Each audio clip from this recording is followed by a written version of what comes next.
2025ஆம் ஆண்டு சனி பெயர்ச்சி மிதுன ராசிக்காரர்களுக்கு முக்கியமான மாற்றங்களை ஏற்படுத்தும்.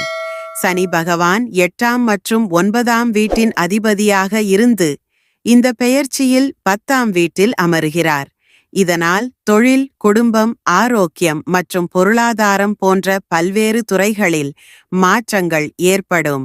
சனி பகவான் 10ஆம் வீட்டில் அமர்வதால் தொழிலில் புதிய வாய்ப்புகள் கிடைக்கும். ஆனால் கடின உழைப்பு மற்றும் பொறுமை அவசியம். வேலையில் மன அழுத்தம் அதிகரிக்கும். மேலும் அதிக முயற்சிக்கு பிறகுதான் வெற்றி கிடைக்கும். பணியிடத்தில் உயர்வு, பதவி மாற்றம் அல்லது புதிய வேலை வாய்ப்புகள் ஏற்படும். சொந்த தொழில் தொடங்குவதற்கும் இது நல்ல நேரமாகும். குடும்ப வாழ்க்கையில் ஏற்ற இறக்கங்கள் ஏற்படும்.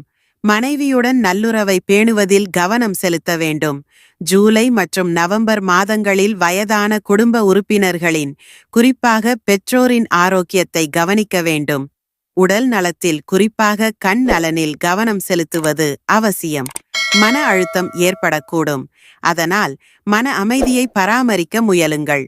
ஜூலை மற்றும் நவம்பர் மாதங்களில் உடல் நல பிரச்சினைகள் அதிகரிக்கும். எனவே அவற்றை முன்னறிவித்து கவனிக்கவும். பரிகாரங்கள்: சனிக்கிழமைகளில் விநாயகர், அனுமன் மற்றும் சனி பகவானை பிரார்த்தனை செய்து உணவு தானம் செய்யவும். ஏழைகளுக்கும் வீடற்றவர்களுக்கும் துணி தானம் செய்யவும். மது மற்றும் அசைவ உணவை தவிர்த்து நாய்கள், பறவைகளுக்கு உணவு கொடுக்கவும். மொத்தத்தில் 2025ஆம் ஆண்டு சனி பெயர்ச்சி மிதுன ராசிக்காரர்களுக்கு சவால்களையும் புதிய வாய்ப்புகளையும் கொண்டதாக இருக்கும். கடின உழைப்பு, பொறுமை மற்றும் ஆன்மீக செயல்களால் இந்த காலத்தை சிறப்பாக கடக்கலாம்.